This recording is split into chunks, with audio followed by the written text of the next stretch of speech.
मुझे बहुत डर लग रहा है। कैसे भी करके तुम यहाँ आ जाओ, मुझे तुम्हारी बहुत जरूरत है। प्लीज राज। कहते हुए मिताली की आंखों में आंसू आ गए थे। मिताली, तुम तो इतनी बहादुर हो, इस तरह की बातें कर रही हो। ये सब तुम्हारा वहम होगा। Just relax. अभी तो रात बहुत हो चुकी है, मेरा आना नामुमकिन है। कल सुबह आने की कोशिश करता हूँ। यदि तुम नहीं आए तो मेरा क्या होगा? यदि मुझे कुछ हो गया तो? कहते हुए मिताली जोरों से चीखने लगी। वाओ राज, मुझे तो यकीन ही नहीं हो रहा कि मुंबई जैसी जगह में हमारा खुद का ही फेसिंग फ्लैट है। सच बताओ, कितने में लिया? तुमने लोन ज्यादा लिया होगा ना? तुम जानते हो ना, हम लोग ज्यादा बड़ी किश्त अफोर्ड नहीं कर सकते। कहते हुए मिताली ने राज के गले में अपनी बाहें डाल दी। मिताली, तुम्हें मुझ पर इतना भी भरोसा नहीं है? ये फ्लैट हमारे बजट में ही है। तुमसे ज्यादा बजट की चिंता मुझे है यार। अच्छा सुनो, कंपनी के जरूरी काम से मुझे कल ही अर्जेंट कोलकाता जाना है। तुम अकेले ही शिफ्टिंग और थोड़ा सा जो पेंटिंग का काम है ना, वो करवा लेना। आप तो ऐसे कह रहे हैं जनाब जैसे हमेशा घर की शिफ्टिंग में तुम मेरी मदद करते हो। 4 साल की शादी में 7वीं बार हम लोग घर शिफ्ट कर रहे हैं। हमेशा अकेले ही किया है। अरे हर बार की बात अलग है। तब हम लोग किराए के घर में शिफ्ट होते थे, इस बार हमारा खुद का घर होगा। खुद के घर के लिए जो सारे सपने देखे थे, सब इतनी आसानी से पूरे हो जाएंगे सोचा नहीं था यार। अगले दिन राज अपनी कंपनी की मीटिंग के लिए कोलकाता रवाना हो गया और मिताली अपने घर में साफ सफाई और पेंटिंग का काम करवा रही थी। तभी दरवाजे की घंटी बजी।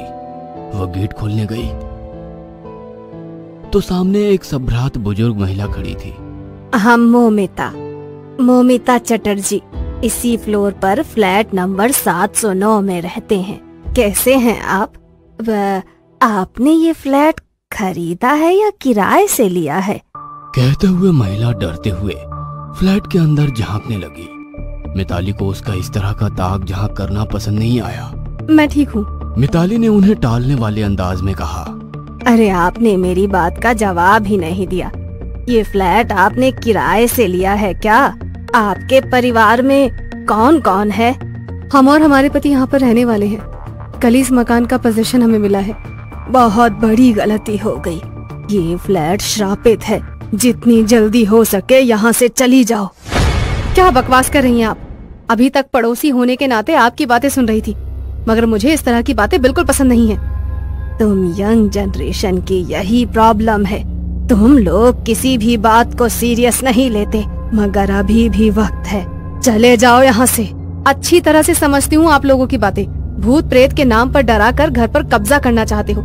यदि ये फ्लैट भूतिया है तो हम लोगों के बजाय आप लोगों को यहाँ से चले जाना चाहिए, क्योंकि मैं इस भूत से दोस्ती करने वाली हूँ। इंसान और भूत की दोस्ती शायद आपके लिए खतरनाक साबित हो। कहकर हंसते हुए दरवाजा बंद ही कर रही थी कि पेंटर और उसका साथी भागते हुए आए और बोले, दरवाजा मत लगाइए, हमें यहाँ से जाना है। जाना है मतलब?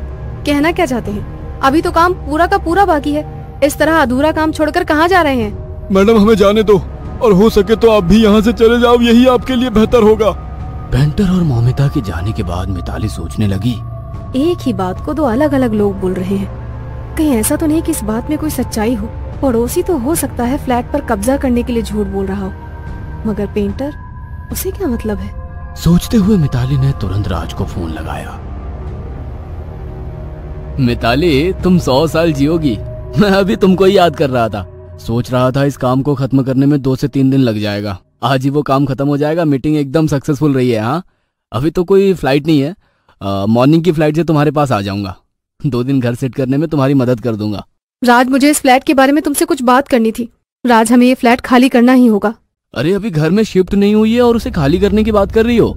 यहाँ कोई भी काम करने को तैयार नहीं है। पेंटर अचानक काम करते करते डर कर चले जाते हैं। बाई भी काम करने को तैयार नहीं है। आस पड़ोस के लोग भी इस फ्लैट को शापित मानते हैं। कहीं सच में ये फ्लैट शापित तो नहीं? वरना इतने सस्ते दाम पर इतना अच्छा फ्लैट नामुमकिन है। अरे तुम भी ना पता नहीं क्या क्या सोच रही हो। अरे इस फ्लैट के पुराने मालिक को अचानक पैसों की सख्त जरूरत थी, इसलिए उसने कम दाम में फ्लैट बेचकर अपनी जरूरत को पूरा किया है। मगर तुम बताओ, तुमने पेंटिंग का काम शुरू कर दिया था, मगर मुझे कलर तक नहीं बताया कौन सा कलर लगा रही हो। जरा फोटो तो शेयर करो। मिताली का ध्यान फ्लैट के शापित होने के बाद से हटाने के लिए राज ने बात को घुमा दिया। मिताली ने अपने फोन के जरिए व्हाट्सएप पर राज को दीवार की फोटो शेयर की। मगर दीवार के साथ साथ दीवार पर लगी एक घड़ी की तस्वीर भी चली गई, जो काफी पुराने समय की थी और लगभग आधे घंटे बाद का समय दिखा रही थी। मिताली, ये वॉल क्लॉक बहुत सुंदर लग रही है, कहाँ से ली? Wall clock? कौन सी वॉल क्लॉक की बात कर रहे हो? तुमने जिसकी अभी तस्वीर शेयर की। मिताली ने अपना व्हाट्सएप चेक किया तो दीवार पर एक वॉल क्लॉक नजर आई। उसने मोबाइल से नजर हटाकर दीवार पर देखा तो वहां कोई घड़ी नहीं थी। ये कैसे हो सकता है? और ये घड़ी तो आगे का समय बता रही है, कहीं कुछ गड़बड़ तो नहीं? तभी उसके मोबाइल पर एक मैसेज में फोटो आया। मैसेज अननोन नंबर से था। फोटो में कमरे के कोने की खिड़की के बाहर कोई खड़ा था। मिताली ने जैसे ही उस ओर देखा, वहां कोई नहीं था। अचानक उसके मोबाइल पर एक और फोटो आया, जिसमें वो बालकनी में खड़ी थी। बाहर से समुद्र की ठंडी ठंडी हवा उसके बालों को उड़ा रही थी। अपनी इतनी खूबसूरती देख उसे बहुत खुशी हो रही थी, मगर उसे समझ नहीं आ रहा था कि ये फोटो उसके मोबाइल पर कहां से आ रही थी। अचानक उसके मोबाइल पर एक और फोटो आई, जिसमें उसके पीछे कोई खड़ा था। उसने पलट कर देखा तो कोई नहीं था। वह पागलों की तरह घर में इधर से उधर भाग रही थी कि अचानक उसके मोबाइल पर एक और फोटो आई कि किसी ने उसे बालकनी से धक्का दे दिया है। वह जमीन पर पड़ी है। यह फोटो देख तो उसकी चीख निकल गई। उसने तुरंत राज को कॉल किया। राज, मुझे बहुत डर लग रहा है, कैसे भी करके तुम यहाँ आ जाओ, मुझे तुम्हारी बहुत जरूरत है, प्लीज राज। कहते हुए मिताली की आंखों में आंसू आ गए थे। मिताली, तुम तो इतनी बहादुर हो, इस तरह की बातें कर रही हो। ये सब तुम्हारा वहम होगा, जस्ट रिलैक्स। अभी तो रात बहुत हो चुकी है, मेरा आना नामुमकिन है।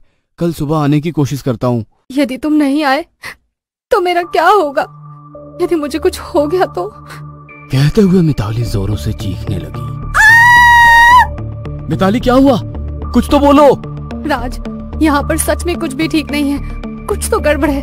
मेरे मोबाइल पर एक के बाद एक फोटो आ रहे हैं। अभी तक तो मैं ये मजाक समझ रही थी, मगर अभी मैंने खिड़की के पास किसी को खड़ा देखा। कहीं ये सारी फोटो सच हो गई तो? मिताली, व्हाट रबिश, कुछ भी बकवास मत करो यार, ये कोइंसिडेंस होगा। आंखों देखी सच्चाई को कोइंसिडेंस का नाम देकर सच्चाई से मत भागो। दीवार पर घड़ी नहीं थी, मगर घड़ी फोटो में नजर आ रही थी। आधे घंटे पहले एक फोटो आया जिसमें कोई शख्स खिड़की के पास खड़ा था। मैंने उसे अब महसूस किया है। इसका मतलब इस घर में मेरे अलावा भी कोई है। राज, मुझे आकर बचा लो। कहीं ऐसा ना हो कि आखिरी फोटो भी सच साबित हो जाए। मिताली, तुम घबराओ मत, जितनी जल्दी हो सके वहाँ से निकल जाओ। इतनी रात को कहाँ जाऊंगी? अरे अड़ोस पड़ोस कहीं भी चले जाओ, मगर ये घर छोड़ दो। मिताली राज की बात मानकर घर से निकलने की कोशिश करती है, मगर घर का लॉक नहीं खुल रहा था। वह बार बार कोशिश कर रही थी, मगर नाकाम हो रही थी। अचानक उसके सामने एक साया नजर आया। वो साये से डरकर पीछे की ओर हटने लगी। कौन हो तुम? क्या चाहते हो? छोड़ दो मुझे, मैं खुद ही ये घर छोड़कर चली जाऊंगी। मगर वो काला साया धीरे धीरे उसकी ओर बढ़ने लगा। मिताली डरकर बालकनी में आकर खड़ी हो गई। बालकनी में आकर उसे ऐसा लगा मानो उसकी सारी परेशानियां खत्म हो गई। समुद्र से आ रही ठंडी ठंडी हवा उसके चेहरे को सुकून दे रही थी। वह एक पल को सब कुछ भूलकर समुद्र की ओर देखने लगी। अचानक वो साया उसके करीब आकर खड़ा हो गया। मिताली को अपना अंत नजदीक नजर आ रहा था, क्योंकि उसकी मौत की भविष्यवाणी बालकनी से गिरकर ही हुई थी। मिताली ने वापस घर के अंदर जाने की कोशिश की तो वो साया जोरों से हंसने लगा। किसी के घर में बिना इजाजत के नहीं घुसते हैं। यह घर मेरा है, बिना मेरी इजाजत के क्यों आई हो? आपका घर?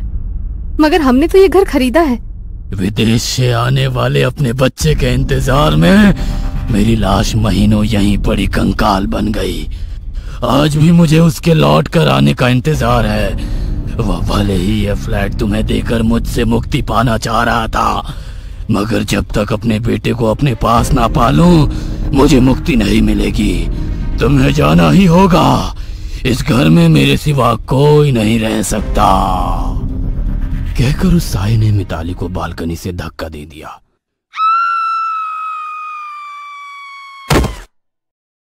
कुछ देर के बाद मिताली ठीक वैसे ही नीचे जमीन पर मरी पड़ी थी जैसा उसने अपने आप को फोटो में देखा था।